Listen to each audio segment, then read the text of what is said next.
ప్రతి గ్రామానికి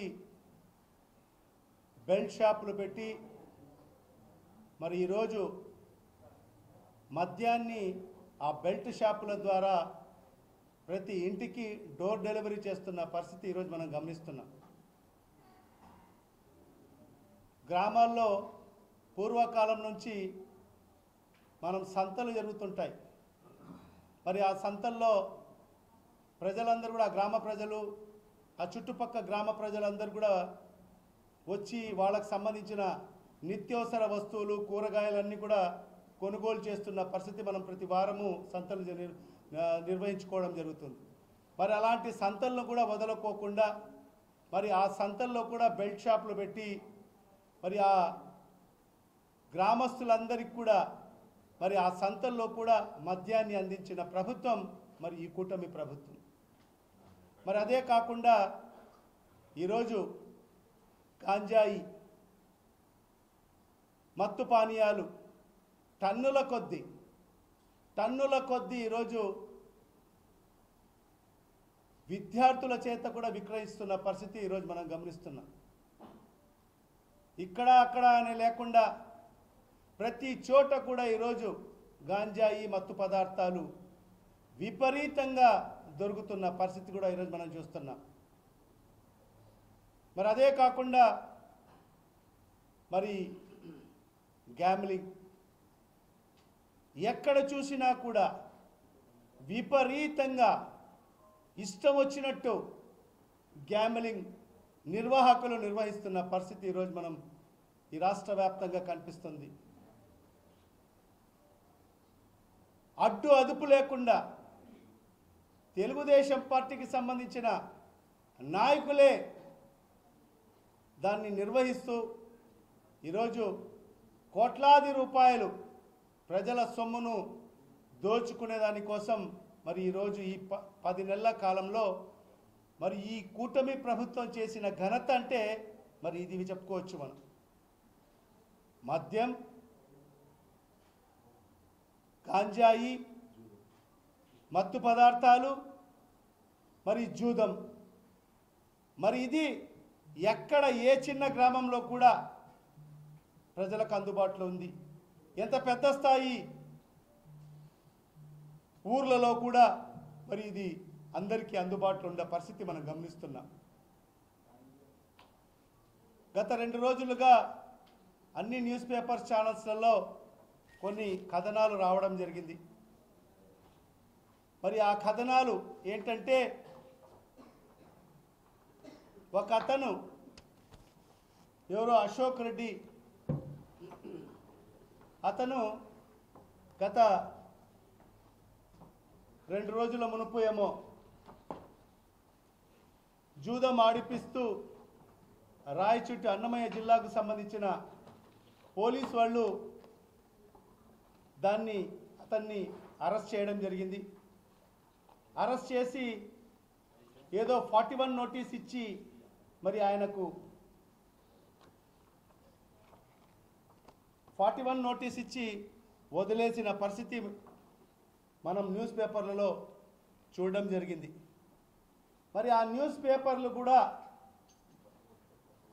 న్యూస్ పేపర్ల యాజమాన్యాలు కూడా వాస్తవాలు తెలుసుకోకుండా మరి ఆ కథనాలు రాయడం అనేది ఎంతవరకు సమంజసమో ఒకసారి ఆ యాజమాన్యాలు కూడా ఆత్మ పరిశీలన చేసుకోవాల్సిన అవసరం ఉంది. మరి ఎవరైతే ఈ జూదం ఆడిస్తూ పట్టుబట్టిన అశోక్ రెడ్డి వైఎస్ఆర్ కాంగ్రెస్ పార్టీ నాయకుడు అని చెప్పడము ఇది చాలా బాధాకరమైన విషయం. మరి అశోక్ రెడ్డి అనేది అశోక్ రెడ్డి అతను ఎవరైతే జూదం ఆడిపిస్తూ పోలీసులకు పట్టుబడిన వ్యక్తి అశోక్ రెడ్డి రాజారెడ్డి స్ట్రీట్ ఆ 23వ డివిజన్కు సంబంధించి 24వ డివిజన్కు సంబంధించి అతను టీడీపీ ఇన్ఛార్జిగా ఉన్నాడు. ఏంటి తెలుగుదేశం పార్టీ 24వ డివిజన్ ఇన్ఛార్జిగా వ్యవహరిస్తున్నాడు. మరి అతను చూడండి మన కడప ఎమ్మెల్యే గారు మరి పాలిట్ బ్యూరో సభ్యులు శ్రీనివాసులు రెడ్డి గారి ఏ రకంగా ఫోటోలు దిగినాడో మీరందరూ కూడా ఒకసారి గమనించండి.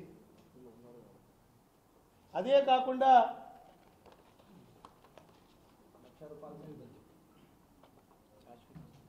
తెలుగుదేశం పార్టీ సభ్యత్వం కార్యక్రమం చేపట్టడం జరిగింది. ఇతను ₹1,00,000 చెల్లించి శాశ్వత సభ్యత్వం తెలుగుదేశం పార్టీలో తీసుకోవడం జరిగింది. శాశ్వత సభ్యత్వం తీసుకోవడం జరిగింది. అంటే ఇతను వైఎస్ఆర్ కాంగ్రెస్ పార్టీ నాయకుడా, తెలుగుదేశం పార్టీ నాయకుడా? ఒక్కసారి ప్రజలందరూ కూడా గమనించాలి. మరి ఇలాంటి వ్యక్తులకు, యువతకు తప్పుదోవ పట్టిస్తూ, మరి వాళ్లతో జూదం ఆడిపిస్తూ, పోలీసులకు పట్టుబట్టిన తర్వాత కూడా 41 నోటీస్ ఇచ్చి వదిలేయడం వెనకల ఎవరి హస్తం ఉందని పోలీసులు నిగ్గు తేల్చాల్సిన అవసరం ఉంది. ఎందుకంటే మేము వైఎస్ఆర్ కాంగ్రెస్ పార్టీ మాజీ శాసనసభ్యులు, మరి అదేవిధంగా శాసనసభ్యులు, శాసనమండలి సభ్యులు, మరి మన జిల్లా నూతన ఎస్పీగా వచ్చిన అశోక్ కుమార్ గారిని కలిసినప్పుడు మేమందరం కూడా ఎస్పీ గారికి విన్నవించడం జరిగింది. మరి ఈ జిల్లాలో విపరీతంగా ఈ గంజాయి, మత్తు పదార్థాలు, మరి అదేవిధంగా క్రికెట్ బెట్టింగు, మరి అదేవిధంగా ఏదైతే ఈ గ్యాంబ్లింగ్ ఆడిపించడం ఎక్కువైపోయింది. దీని అదుపు లేదు. దీన్ని మీరు ఖచ్చితంగా కంట్రోల్ చేయాలి అని చెప్పి కూడా మా యొక్క అభ్యర్థనని నూతన ఎస్పీగా వచ్చిన అశోక్ కుమార్ గారిని కూడా తెలియపరచడం జరిగింది. అప్పుడు మాకు మాట ఇవ్వడం జరిగింది ఎస్పీ గారు, ఖచ్చితంగా మేము స్పెషల్ డ్రైవ్ చేస్తాం, ఖచ్చితంగా దీన్ని ఎక్కడ ఎవరైనా కూడా, ఎంతటి వారైనా కూడా ఉపేక్షించే పరిస్థితి ఉండదు అని చెప్పి మాకు మాట కూడా ఇవ్వడం జరిగింది. ఎందుకంటే ఎస్పీ గారు మరి ఈ జిల్లా గురించి ఆయనకు బాగా తెలుసు. గతంలో ఈ జిల్లాలో సుమారుగా 3 సంవత్సరాలు ఆయన డిఎస్పీగా చేయడం జరిగింది. ఎవరు ఎలాంటి వాళ్ళు, మరి ఎక్కడెక్కడ మరి ఇలాంటి ఏదైతే కార్యక్రమాలు జరుగుతాయని చెప్పి కూడా ఆయనకు బాగా తెలుసు. కాబట్టి మరి ఈరోజు ఈ స్పెషల్ డ్రైవ్ల ద్వారా మరి ఈరోజు పట్టుబడిన వ్యక్తిని మరి ఈరోజు 41 నోటీస్ ఇచ్చి వదిలేశారంటే మరి దీని వెనకల ఎవరి హస్తం ఉంది, ఏ నాయకుల హస్తం ఉంది? మరి ఆ నాయకులకు, ఈ జూదం ఆడిపించే నాయకుడికి మరి ఎలాంటి లావాదేవీలు ఉన్నాయి? ప్రతిరోజు లక్షల రూపాయలు చేతులు మారే ఈ జూదంలో